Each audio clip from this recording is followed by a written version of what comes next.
Basic! May way ba? Parang wala, no? Basic!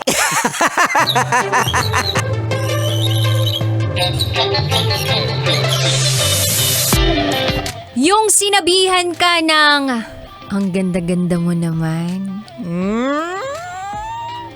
Dapat ang response mo doon, basic. Pag sinabihan ako ng gano'n, sabihin ko, basic. Pag tinanong ako kung anong skincare routine ko, sabihin ko, basic.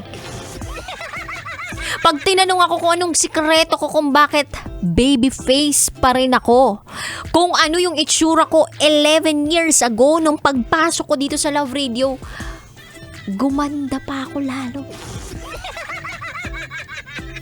Pag tinanong ako what's my secret, I'll tell them, basic. Or pwede rin natin sabihin na, basic kayabangan. Ganun. Dahil sa Love Radio, natuto po akong magyabang. I think ganun yata talaga kapag napasama ka sa mga baliw na utaw. Charot lang with Harot. Well, anyway, I'm celebrating my 11 years here in the company and I'm so happy about it. And maraming nagtatanong sa akin, what's my secret? Bakit daw ganito pa rin yung skin ko? Bakit daw parang nag-glow up pa ako? Alam nyo po, with the emergence of the technology, no? With the different types of RF equipment. Ang dami, promise. Sobrang dami na pong naimbento na pampaganda ngayon. Nagkakaroon lang po ng konting adjustment o di kaya naman nagkakaroon lang ng hindi pagkapantay-pantay kapag, syempre, depende sa pera. Kasi kapag marami kang pera, may pampaganda ka. Pero pag wala kang pera, alam na this, natural lang, walang halong kemikal. Basic. Pero eto yun, kabisyo. Siguro, ang masasabi ko lang dyan, kapag lesser yung stress na nararamdaman mo, makikita yan sa aliwalas ng mukha mo Although, hindi po siya guaranteed pero sabi nila, kapag ang isang tao maaliwalas ang mukha at yung aura niya magaan, parang walang masyadong stress na pinagdaraanan o magaling lang magdala. At madalas sa mga pinagdaraanan ng tao, meron kasi tayong guilt feeling kapag nakapagpapahinga tayo o di kaya naman kapag pinapamper natin yung sarili natin. Please do not be guilty about it. Mamamali pa ako ng grammar, no? Doon ako guilty. Ayun. So, there are things na hindi ka dapat mag-guilty. So, ano-ano tong mga bagay na ito. So, do not feel guilty about moving on. Kung sakaling naghiwalay kayo ng jowa mo o ginost ka ng akala mo magiging jowa mo o kaya naman feeling mo niloloko ka na, do not feel guilty for moving on. Pangalawa, pwede rin namang don't feel guilty for not responding immediately. So for example, nagkaroon kayo ng away ng jowa mo tapos tumahimik ka.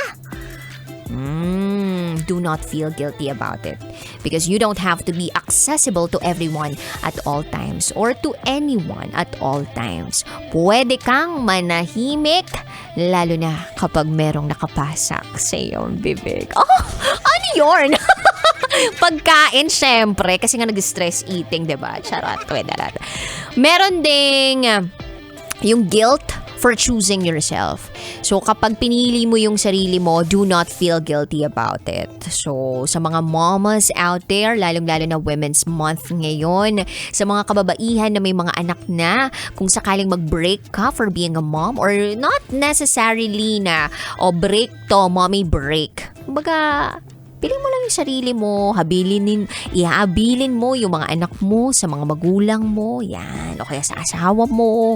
Tapos, mag-spend ka ng time para sa sarili mo. Yan, magkape-kape ka. Or don't feel guilty for being really good at something. Accept the compliment. So kung magaling ka sa isang bagay, magaling kang magmahal, don't feel guilty about it. Don't feel guilty for taking a break. Don't feel guilty for standing up for yourself.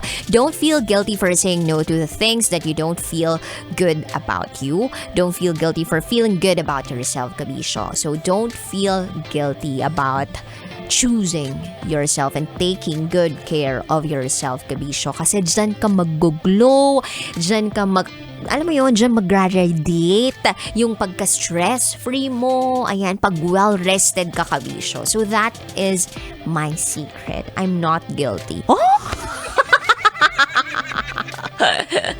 Basic yarn. Anyway, 3 to 5 p.m. tayo magkakasama ngayong araw na ito. At siya, kapiling ang babaeng naniniwalang hindi man ako palaging may pera.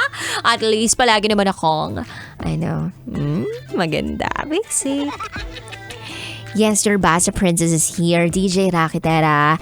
And today, Friday, syempre, araw ng mga mahihilig.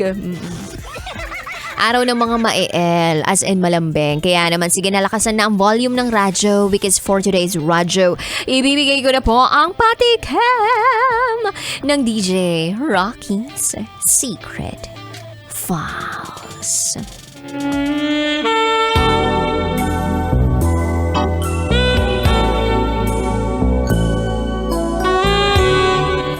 May pambili ng cellphone, pero walang pambili ng tawas.